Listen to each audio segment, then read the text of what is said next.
Костер горит в темной бескрайности. Прерии. Одинокая фигура сидит рядом. Лицо избородено морщинами, как земля. Вокруг. В руках кружка с кофе, В взгляде опыт десятилетий. Иван Смирнов. Путешествует по тропам Дикого Запада уже 40 лет и знает этот край как свою ладонь, но ничто не могло подготовить его к тому, что он испытает этой ночью. Край Техасской прерии, 1871 год. Весенняя ночь, когда звезды ясно сияют на небе. Пламя костра Ивана взмывает высоко, освещая поле вокруг. Ему нужен этот свет, потому что он слышал опух, бродящих поблизости. Ночной воздух прохладен, но огонь дарит приятное тепло. Руки Ивана осторожно помешивают фасоль в чугунном котелке. В 58 лет он уже не странствует из жажды приключений. Он направляется к своей земле на границе Нью-Мексико, которую смог купить после 15 лет тяжелого труда. Мечта всей его жизни окончательно поселиться там и, возможно, найти немного покоя в старости. В молодости Иван занимался разными ремеслами. Был кучером почтовой кареты, золотоискателем даже некоторое время, заместителем шерифа в Эль-Пасо. Но война все изменила. В аду гражданской войны Иван потерял брата и многих друзей. С тех пор он путешествует по западным землям, никогда не задерживаясь надолго на одном месте. Глядя на огонь, перед ним проплывают воспоминания. Особенно ярко он помнит, как семья Чероки помогла ему после нападения грабителей. Они ухаживали за ним 3 дня, давали пищу и кровь, хотя у самих было немного. Иван никогда не забывал эту доброту. Он как раз думает о старом товарище по оружию, когда слышит тихий шорох на краю лагеря. Он сразу напрягается. Инстинкты, отточенные десятилетиями, приходят в действие. Медленно тянется к револьверу, но то, что он видит, оказывается неожиданностью. Из высокой травы прерии выходят 4 молодые индейские девушки. Осторожно, с недоверием. Они молоды, возможно, между 15 и 20 годами. Их одежда. Из вана на лицах усталость и страх. Одна хромает, остальные поддерживают ее. Старшая выступает вперед. Она выше остальных. Ее осанка полна достоинства, несмотря на явную усталость. Длинные черные волосы заплетены в 2 косы. На одежде видны узоры из мелких разноцветных бусин. Она останавливается в нескольких шагах от костра. Иван не двигается, только наблюдает. Он знает обычаи коренных жителей достаточно хорошо, чтобы понимать, что сейчас нужно терпение. Девушка медленно начинает говорить на ломаном английском, но понятно, она говорит, что их зовут солнечный свет, заря, звездный глаз и ивовый лист. Они бегут уже 3 дня. Их племя было уничтожено армией, только они 4 выжили, потому что собирали лечебные травы в лесу. Теперь они пытаются добраться за Великие горы, где, по слухам, живут их родственники. Иван вздыхает. Это не первый раз, когда он слышит такую историю. В последние годы. Конфликты между поселенцами и коренными жителями становятся все чаще. У краснокожих остается все меньше места по мере того, как цивилизация белого человека распространяется на запад. Девушки все еще стоят в тени неуверенно. Иван видит, что младшая Заря дрожит от страха. Ей не может быть больше 14 лет. Звездный глаз, которая хромает, страдает от боли в ноге. Ее лицо искажено болью. Ивовый лист, тихое и замкнутое, обводит взглядом лагерь, словно ищет опасность.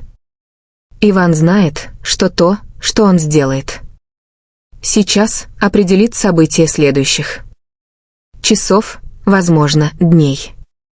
Если он поможет им, это может подвергнуть опасности его самого. Если отошлет их, они, вероятно, не переживут ночь. Медленно опускает револьвер и показывает девушкам, что они могут подойти ближе. Затем указывает на котелок. Через несколько минут напряженного молчания все 5 сидят вокруг костра. Девушки жадно едят фасоль, а Иван молча наблюдает за ними. Солнечный свет. Старшее время от времени поднимает взгляд и испытующе смотрит на старого фермера. Несмотря на юный возраст, видно, что она уже лидер группы. Когда они заканчивают есть, Иван достает старую потрепанную карту из своей сумки. Расстилает ее на земле и при лунном свете пытается показать девушкам, где они находятся и куда направляются. Но когда он указывает в сторону гор, солнечный свет качает головой. В горах. Сейчас солдаты, они не могут идти туда. Им нужно идти на юг, в сторону Мексики. Оттуда, возможно, они смогут добраться до гор другим путем. Лицо Ивана мрачнеет. Он знает, что это более длинный и опасный путь. Приграничье полно бандитов, диких животных и других опасностей. 4. Молодые девушки в одиночку не смогут уйти далеко. В эту ночь Иван не спит. Мысли кружатся в его голове, пока он смотрит на звезды. Ему приходит в голову вопрос, не является ли это его последним приключением на Диком Западе. Он стоит на закате своей жизни, и теперь 4 молодых жизней зависят от его решения. На рассвете, когда остальные еще спят, он седлает коня и упаковывает снаряжение. Он как раз заканчивает, когда просыпается солнечный свет. Тогда Иван принимает неожиданное решение. Он говорит девушке, что поможет им добраться до границы. Оттуда они смогут найти путь за горы. Его земля в Нью-Мексико может подождать. Глаза солнечного света расширяются от удивления. Она не ожидала такого предложения. Иван видит сомнение, надежду в ее взгляде. Девушка спрашивает, почему он помогает им. Иван не отвечает сразу. Старые воспоминания нахлынули на него. Война, друзья, которых он потерял. Семья Чероки, которая приняла его, когда у него ничего не было, и что-то еще. Старый долг, который он никогда не возвращал. Наконец, он просто говорит, бывают времена, когда человек знает, что правильно. Солнце уже высоко, когда они отправляются в путь. Иван на коне. Девушки пешком рядом с ним. Он знает, что так они продвигаются медленнее, но у них нет выбора. Конь не смог бы нести всех из-за поврежденной ноги Звездного. Глаза они иногда останавливаются, чтобы отдохнуть. В такие моменты Иван осматривает ее лодыжку и накладывает свежую повязку. Отек уже уменьшился, но девушка все еще испытывает боль. В первый день они почти не разговаривают. Иван ведет маленькую группу, осторожно, избегая основных дорог и поселений. Девушки следуют за ним с недоверием, но у них нет другого выбора. Вечером, когда они разбивают лагерь у ручья, заря. Самая младшая девушка робко достает что-то из-под своей одежды. Это маленькая резная фигурка животного. Возможно, волка. Она протягивает ее Ивану. Мужчина с волнением принимает подарок. Он знает, что для девушки это, вероятно, единственная ценность, оставшаяся от ее прежней жизни. Солнечный свет объясняет, что волк — символ храбрости и семьи в их племени. Отец Зари вырезал эту фигурку, когда девочка была маленькой. Отдавая ее Ивану, она выражает свое доверие. Благодарность. Иван не знает, что сказать. Он просто кивает и осторожно кладет резную фигурку в карман. Он чувствует, что что-то изменилось между ними. Они больше не чужие. В этот вечер солнечный свет начинает рассказывать. Она рассказывает, как солдаты пришли в их деревню, как старейшины пытались вести переговоры с ними и как началась бойня. Голос девушки спокоен, но в ее глазах горит боль. Гнев. Иван не перебивает, он не пытается защищать свою расу. Ему нечего сказать. На второй день, в полдень, они замечают всадников вдалеке. Иван немедленно ведет девушек между деревьями. Они прячутся часами, пока всадники не проезжают мимо. Это были солдаты, вероятно, патрулирующие территорию. Звездный глаз, 3. Девушка начинает дрожать от страха. Солнечный свет обнимает ее и тихо напевает какую-то древнюю мелодию. Иван не понимает слов, но мелодия трогает его сердце. После полудня ивовый лист, которая до сих пор почти не говорила, неожиданно обращается к Ивану. На ломаном английском она спрашивает, есть ли у него семья. Иван качает головой. Он говорит, что никогда не женился и у него нет детей. Он слишком много странствовал, чтобы осесть семью. Ивовый лист кивает, словно понимает. Она рассказывает, что у нее был жених в деревне, но он тоже погиб при нападении. Теперь у нее никогда не будет семьи. Вечером Иван замечает, что их продовольствие подходит к концу. Он решает пойти на охоту. Солнечный свет предлагает сопровождать его. Она говорит, что она хороший охотник и может помочь. В лесу Иван удивлен, насколько ловко движется солнечный свет. Тихо, почти беззвучно она проходит между деревьями и вскоре замечает след Олень. Недавно проходил здесь. Они следуют по следу и вскоре замечают животное. Иван. Поднимает ружье, но солнечный свет останавливает его. Девушка делает знак ему подождать, затем достает лук, который до сих пор скрывала за спиной. Иван с восхищением наблюдает, как солнечный свет натягивает лук и прицеливается. Стрела летит беззвучно и точно попадает в цель. Олень падает без страданий.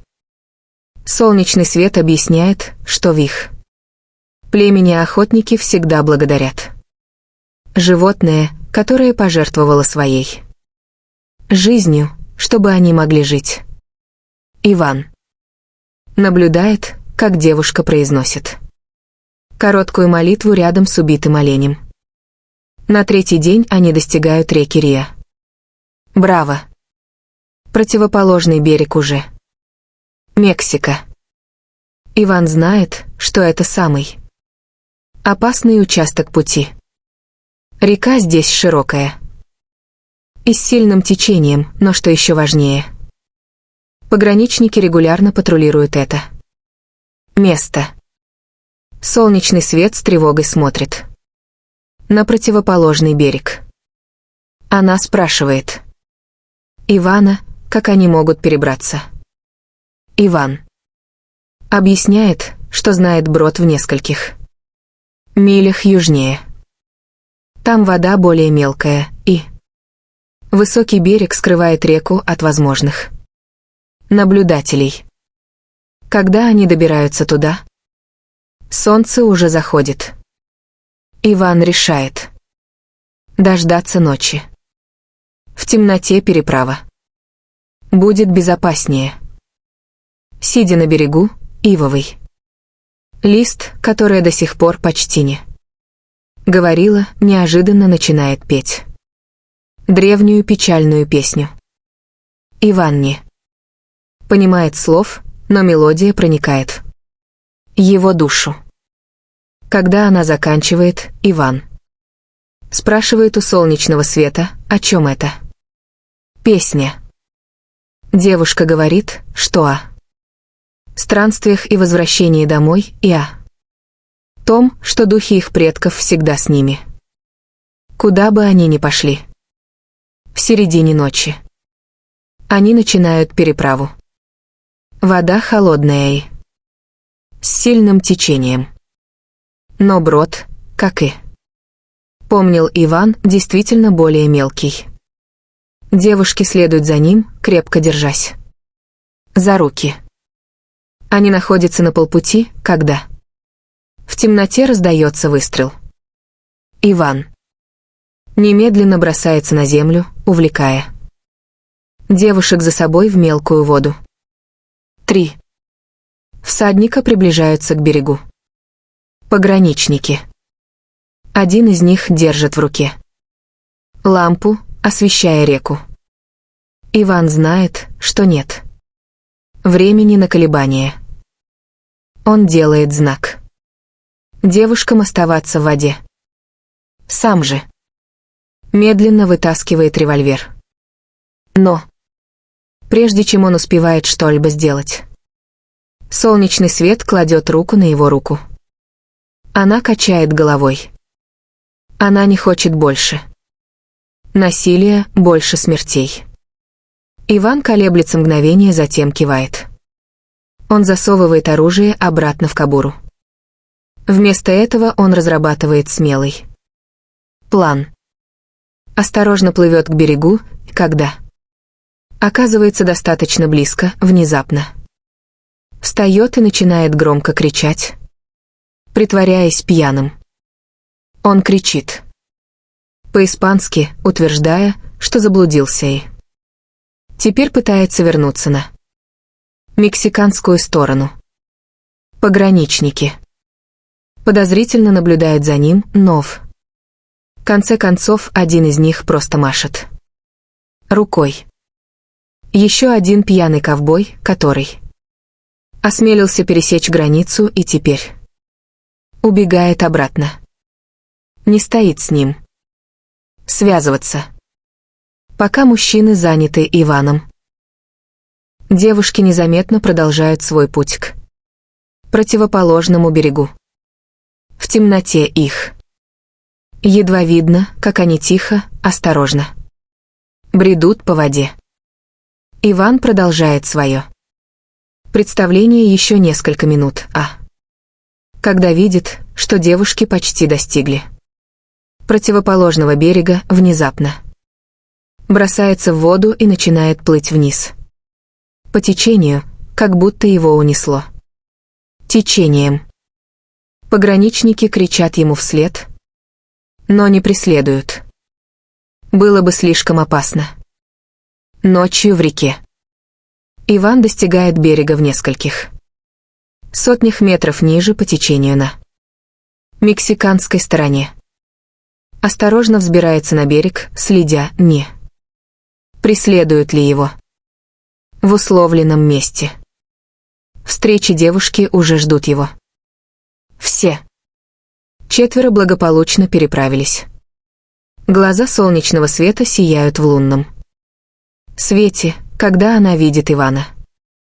Теперь они на мексиканской территории. Здесь они могут чувствовать себя в большей безопасности. Хотя Иван знает, что путь за горы еще долг. Они отдыхают до рассвета, затем готовятся к отправлению. Иван достает свою карту и показывает солнечному свету путь, которому они должны следовать. Девушка удивлена, когда Иван вкладывает карту в ее руки. Она не понимает. Иван объясняет, что не может идти с ними дальше. Он должен вернуться. Его ждет земля, обещание, которое он должен сдержать. Лицо солнечного света мрачнеет. Она спрашивает, как они справятся без него. Иван смотрит на девушку и впервые улыбается.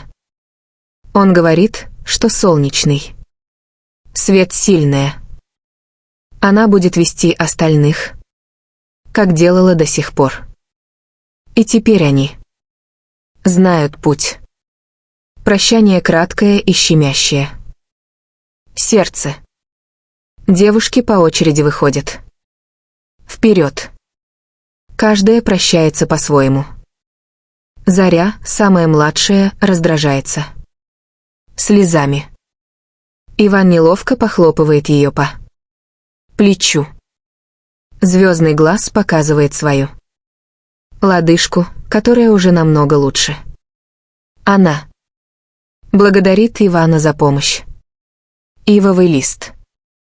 Ничего не говорит, только дает Ивану маленький резной медальон, который носила на шее. Солнечный свет остается последний. Она не плачет, но в ее глазах все, что она хотела бы сказать. Наконец. Она просто берет руку Ивана и прижимает к своему сердцу. Иван смотрит, как 4 фигуры медленно исчезают в утреннем тумане. Он знает, что никогда больше не увидит их. Но он также знает, что поступил правильно. Некоторое время он еще стоит там, затем медленно поворачивается к реке. Перед ним тоже долгий путь, но каким-то образом он не жалеет о крюке. Бывают времена, когда человек просто знает, что правильно. Проходя через реку обратно на американскую сторону, он вспоминает нечто, что сказал ему отец много лет назад, что истинную ценность человека определяет не то, что он получает от жизни, а то, что он дает, и что в самые неожиданные моменты мы можем найти искупление. Иван Смирнов, ветеран-фермер.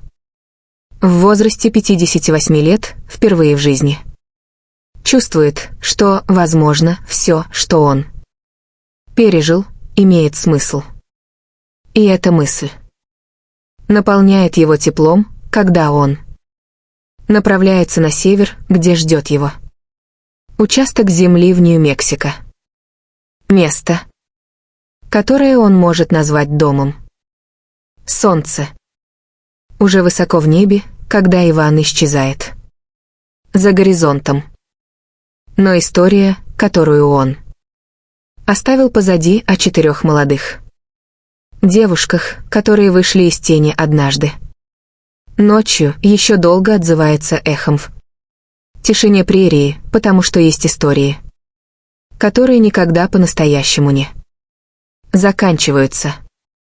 Они просто продолжаются в другом месте, в другое время, в сердцах других людей. И, возможно, именно это является истинным наследием Дикого Запада. Не оружие, не насилие, а те редкие моменты, когда человечность берет верх над всем, что диктуют суровые законы пограничья.